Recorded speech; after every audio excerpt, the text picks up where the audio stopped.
संतोष, देखिए कहा जा रहा है कि जो पुलिसकर्मी है वो तो जांच कर ही रहे हैं, साथ में पुलिसकर्मी जो है उनकी जांच के लिए भी जो है कुछ किया जा रहा है, शायद उनके मोबाइल फोन रख लिए गए हैं।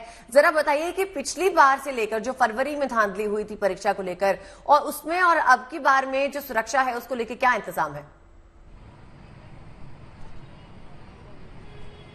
देखिए, बीती बार जब फरवरी के महीने में 17-18 फरवरी को जो परीक्षा हुई उसके बाद पेपर लीक हुआ, उस पूरी घटनाक्रम से सबक लेते हुए इस बार भर्ती बोर्ड ने बड़े परिवर्तन किए हैं।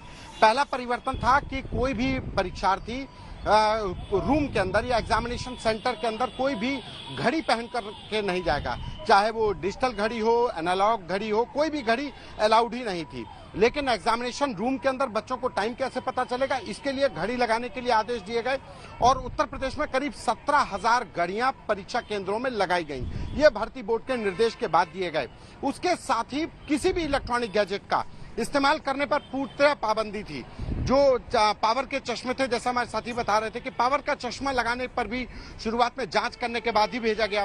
फ्रिस्किंग की गई। जो आधार कार्ड था, आधार कार्ड लेकर के जो बच्चे आए थे उनका ऑथेंटिकेशन किया गया, आइरिस मिलान किया गया, फिंगरप्रिंट मिलान किया गया। जिन लोगों ने आधार कार्ड का अपना मेंशन नहीं किया था अपने एग्जाम उसमें फॉर्म में, उनको 2 घंटे पहले बुलाया गया था कि ताकि उनका ऑथेंटिकेशन किया जाए।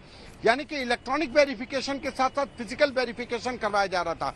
इसके साथ ही यूपीएसटीएफ और यूपी पुलिस की टीमें लगातार सक्रिय हैं।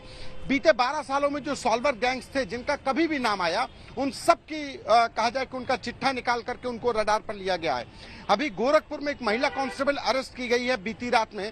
वो अभ्यर्थियों को पेपर मुहैया कराने के नाम पर ठग रही थी, बेवकूफ बना रही थी बच्चों को। और उसके महिला कांस्टेबल जो श्रावस्ती में तैनात थी वो गोरखपुर से गिरफ्तार की गई है, बांसगांव से। उसके साथ एक दिल्ली का एक अन्य शख्स भी गिरफ्तार किया गया। ये दोनों लोग अभ्यर्थियों को ठगी कर रहे थे, उनके साथ पैसा ऐंठने की कोशिश कर रहे थे और 5 अभ्यर्थियों से पैसे लिए भी, जो अभी तक जानकारी मिल पा रही है। यानी कि सोशल मीडिया पर भी नजर रखी जा रही है, पुलिस अपने विभाग पर नजर रख रही है और जो सॉल्वर गैंग है उन पर भी नजर रख रही है। मैं इस समय पर अगर हम लखनऊ की बात करें तो लखनऊ प्रदेश की राजधानी है। यहाँ पर डीजीपी से लेकर के उत्तर प्रदेश भर्ती बोर्ड के चेयरमैन तक बैठते हैं।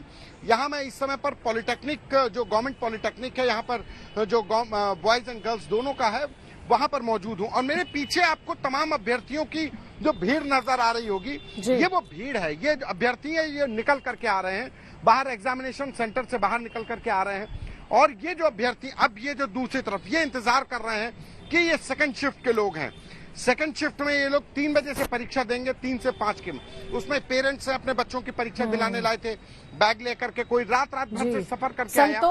संतोष, अगर मेरी आवाज आप तक आ रही है, देखिए जब भी बात कीजिए जरा, आपके लिए संभव है तो। दिलाने आई हैं?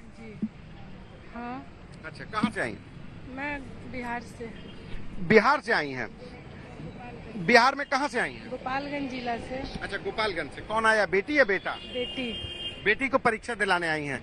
देखिए, एक माँ है जो अपनी बेटी को परीक्षा बिहार के गोपालगंज से उत्तर प्रदेश पुलिस की सिपाही भर्ती परीक्षा में दिलाने के लिए आई हैं। तो कब चली थी आप? बड़ा समस्या रहा होगा, रिजर्वेशन, उसमें भी बच्चों को जगह नहीं मिल रही है। कल सुबह चले थे? हाँ, कल सुबह में ट्रेन थी तो वहीं से आए यहाँ पर, मतलब कल रात को ही आ गई। हाँ। और रात भर रही और सुबह में एग्जाम दिलवा के और फिर शाम को ट्रेन है तो सुबह तक पहुँच जाऊंगी। पिछली बार परीक्षा दी थी फरवरी में। हाँ, वही कैंसिल हुआ तो पेपर लीक हो गया था। हाँ, तो फिर मतलब उसी को दोबारा दिलवाने आई हूँ। तो पिछली बार भी आप आई थी? हाँ, हैं? हाँ। बच्चों को दोबारा मेहनत और माँ बाप की भी दोबारा मेहनत। जी, तो क्या किया जाए, मजबूरी है।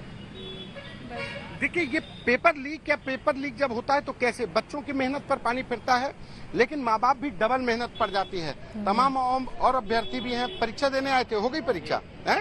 अभी नहीं। कितने, कहाँ से आए हैं? अमेठी से। अमेठी से, बगल का जिला है? अमेठी जिला है। अमेठी जिला बगल के जिले से आए, लखनऊ के। जी। पिछली बार परीक्षा दी थी? परीक्षा दी। कितनी देर मेहनत करना पड़ा इस बार? कितने घंटे पढ़ाई करनी पड़ी? तो बहुत करना पड़ा है, क्योंकि बहुत कम समय था और इस कम समय में बहुत ज्यादा मेहनत करना पड़ा। पेपर लीक की वजह से बहुत ज्यादा कठिनाई हुई। पेपर लीक ऐसी समस्या थी जिससे बच्चों की मेहनत पर पानी फिरा। और भी लोग हैं, परीक्षा दे दी है? कहाँ से आए थे? हम आए थे सुल्तानपुर से। सुल्तानपुर से। अच्छा, जी। तो पिछली बार की परीक्षा में इस बार की परीक्षा में कितनी ज्यादा पढ़ाई करनी पड़ी? पढ़ाई तो करनी पड़ी, लेकिन प्रश्न जो आया था वो गोल घुमा के आ गया था। अच्छा, पेपर इस बार कैसा आया? पहले वाला कठिन था क्या आज वाला? नहीं, आज वाला तो ठीक था, पहले वाले से ठीक था। आज पहले वाला कैसा था?